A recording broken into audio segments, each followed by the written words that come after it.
We want justice for আরজি কর, এই দাবিতে উত্তাল রাজ্য, উত্তাল দেশ, উত্তাল বিশ্ব।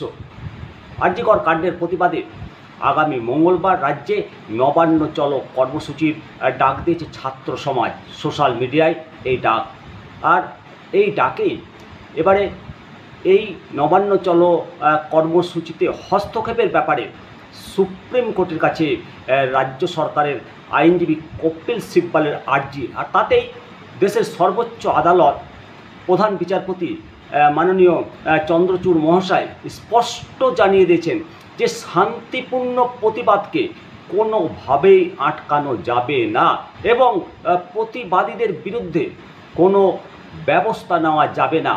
তবে একই সঙ্গে আদালত মনে করিয়ে দেয় যে প্রয়োজনে রাজ্য সরকার অবশ্যই আইনি পদক্ষেপ করতে পারবে, তবে যতক্ষণ পর্যন্ত তার প্রয়োজন না পড়ছে ততক্ষণ প্রতিবাদ যতক্ষণ শান্তিপূর্ণ হচ্ছে ততক্ষণ বাধা দেওয়া চলবে না, পরিষ্কার জানিয়ে দিয়েছে দেশের শীর্ষ আদালত।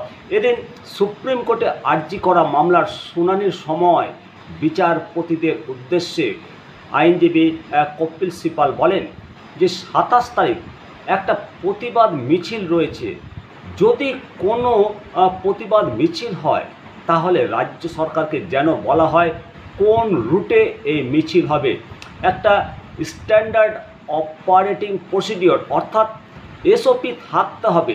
কপিল সিব্বল আরও বলেন, ওরা পতাকা নিয়ে যায় কিন্তু পতাকা খুলে নিলেই তো সেটা লাঠি হয়ে গেল, আমাদের কাছে ছবি আছে। তাই আদালতের কাছে আর্জি যে রাজ্য সরকারের পেশ করা স্ট্যাটাস রিপোর্ট দেখা হোক এবং একটি নির্দেশ দিয়ে বলা হোক যেন এসওপি অনুসরণ করা হয়। এই মর্মে বিচারপতির উত্তর প্রধান বিচারপতি বলেন যে আদালত শান্তিপূর্ণ বিক্ষোভের অনুমতি দিয়েছে, কিন্তু এর অর্থ এই নয় যে রাজ্যে আইন যে আছে সেই আইন ব্যবহার করার ক্ষমতা আছে, রাজ্য সেটা করতে পারবে না তা নয়। এই আদালত বিক্ষোভের অনুমতি দিলেও রাজ্যকে আইনি পথে ক্ষমতা প্রয়োগ করতে নিষেধ করেনি।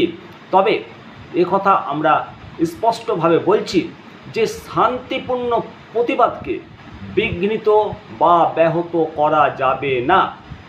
যারা আরজি করের ঘটনার বিরুদ্ধে শান্তিপূর্ণভাবে প্রতিবাদ করছেন তাদের বিরুদ্ধে রাষ্ট্র যেন কোনো ব্যবস্থা না নেয়। আরজি করের চিকিৎসক পড়ুয়া ধর্ষণ এবং হত্যাকাণ্ডের ঘটনায় কলকাতা কতটা ফুঁসে উঠতে পারে তা 14 তারিখ রাতে দেখেছে গোটা বিশ্ব।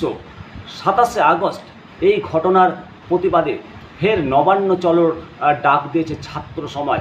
কোনো রাজনৈতিক দল স্পষ্টভাবে এই ডাক বা ঘোষণা করেনি, যা থেকে মনে করা হচ্ছে যে স্বতঃস্ফূর্তভাবে মানুষের যোগদানকে সুনিশ্চিত করতেই এই কৌশল নেওয়া হয়েছে। এহেন পরিস্থিতিতে সরকারের উদ্বেগ কোন স্তরে পৌঁছেছে তা কার্যত স্পষ্ট হয়ে গেছে। 14 তারিখ রাতের কথা এখনও কেউ ভোলেনি। শহর জুড়ে প্রতিটি এলাকাতে রাস্তার মোড়ে বড় বড় জমায়েত হয়েছিল। পরে এক সাংবাদিক বৈঠকে কলকাতার পুলিশ কমিশনার বিনীত গোয়েল উনি বলেছিলেন যে এই সব জমায়েত নেতৃত্ববিহীন ছিল, ফলে কোথায় কত লোকের জমায়েত হতে পারে তা আন্দাজ করা মুশকিল ছিল। 27 তারিখের মিছিল নিয়েও একই রকমের উদ্বেগ রয়েছে সরকার।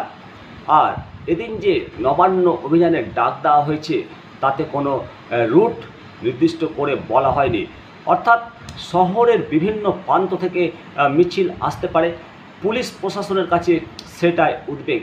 এই অবস্থায় সুপ্রিম কোর্ট স্পষ্ট করে জানিয়ে দিয়েছে যে শান্তিপূর্ণ প্রতিবাদ রাষ্ট্র তার ক্ষমতা প্রয়োগ করে বন্ধ করতে পারবে না, অর্থাৎ কোনো প্রতিবাদ মিছিল শান্তিপূর্ণভাবে হলে তাকে জোর করে আটকানো যাবে না। সামাজিক মাধ্যমে ঘোষিত এই নবান্ন অভিযানের কর্মসূচিকে কেন্দ্র করে রাজ্য সরকার এবং আদালতের মধ্যে উত্তেজনার পারদ ক্রমশ বাড়ছে। আগামী 27শে আগস্ট এই অভিযানের ডাক দেওয়া হলেও তার কোনো পুলিশি অনুমোদন নেওয়া হয়নি। এই প্রেক্ষাপটে রাজ্য সরকার সুপ্রিম কোর্টের সঙ্গেও আলোচনায় রয়েছে। আবার অন্যদিকে হাইকোর্টে রাজ্য সরকারের তরফেও আবেদন জানানো হয়েছে। নবান্ন অভিযানের জন্য পুলিশের কাছে কোনো অনুমতি নেওয়া হয়নি।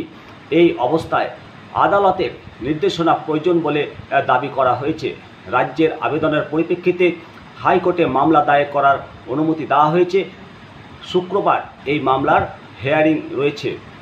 এটি স্পষ্ট যে নবান্ন অভিযান নিয়ে রাজ্যের মধ্যে জটিলতা ক্রমশ বাড়ছে এবং আদালতের নির্দেশনার অপেক্ষায় সবাই রয়েছে।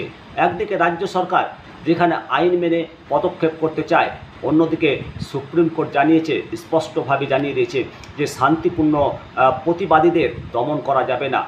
আগামী শুক্রবার হাইকোর্টের শুনানির পর বিষয়টি কোন দিকে মন নেয় তাই নিয়ে সকলের নজর থাকবে। এবং আপনারাও দেখছেন নিমতিতা দর্শন, অবশ্যই আপনারা সকলেই কমেন্ট করবেন উই ওয়ান্ট ফর জাস্টিস। আর দিকে দিকে প্রতিবাদ প্রতিদিন প্রতি মুহূর্তে অলিতে গলিতে রাস্তায় মোড়ে প্রতিবাদ শান্তিপূর্ণভাবে হচ্ছে। এই প্রতিবাদ চলুক এবং এটা নিশ্চিত করতে হবে যে আগামী দিনে যে নতুন প্রজন্ম আসছে তাদের সুরক্ষা দেওয়ার, তাদেরকে সুরক্ষিত করার দায়িত্ব রাজ্যকে নিতে হবে, দেশকে নিতে হবে। কোনো নাগরিক, কোনো আগামী প্রজন্মের পড়ুয়াদের ভবিষ্যৎ এইভাবে নষ্ট হয়ে যাওয়াকে কেউ মেনে নেবে না। আর সেটাই সুরক্ষা প্রদান করতে হবে। আর এই দাবিতেই নাগরিক সমাজ পথে নেমেছে, ছাত্র সমাজ পথে নেমেছে, 8 থেকে 80 অবাল বৃদ্ধ বনিতা পদে নেমেছে। তাতেই সরকারের উদ্বেগ বেড়েছে। আর ইতিমধ্যে স্কুল কলেজের ছাত্রছাত্রীরাও পথে নেমেছে। আর স্কুল কলেজের ছাত্রছাত্রীরা যাতে পথে নেমে সরকারের বিরুদ্ধে যাতে কথা না বলে, তার জন্য আবার পশ্চিম মেদিনীপুর এবং মালদা সহ বিভিন্ন জেলা বিদ্যালয় পরিদর্শকের তরফ থেকে রীতিমতো নির্দেশিকা প্রকাশ করে বলা হয়েছে যে স্কুলের ওয়ার্কিং টাইমসের মধ্যে স্কুলের কর্মসূচি ব্যতিরেকে ছাত্রছাত্রীদেরকে বাইরে নিয়ে গিয়ে কোনো অনুষ্ঠান বা কোনো কর্মসূচিতে যোগ দেওয়া যাবে না। পরোক্ষে ঘুরিয়ে এটাই বলা হয়েছে যে এই বিক্ষোভ কর্মসূচিতে ছাত্রদেরকে ইনভলভ করা যাবে না, মাস্টারমশাইদের ইনভলভ হতে পারবে না। তবে কথা বলতেই হয় যে প্রতিবাদ করার অধিকার বা নিজেকে সমস্ত বাস্তব জ্ঞান উপলব্ধি করার একটা ছাত্র, অভিভাবক সবাই অধিকার রাখে।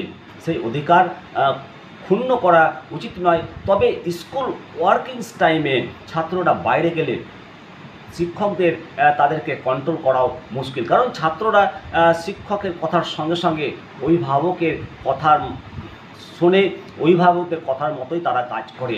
অবশ্য আগামী দিনে ছাত্রদের যে বিদ্যালয় থেকে যে প্রতিবাদের ভাষা কোন দিকে বেরায় বা কী পদক্ষেপ নেয় তা আগামীতে আমরা দেখতে পাবো। সকলে ভালো থাকুন, সুস্থ থাকুন, দেখতে থাকুন নিমতিতা দর্শন।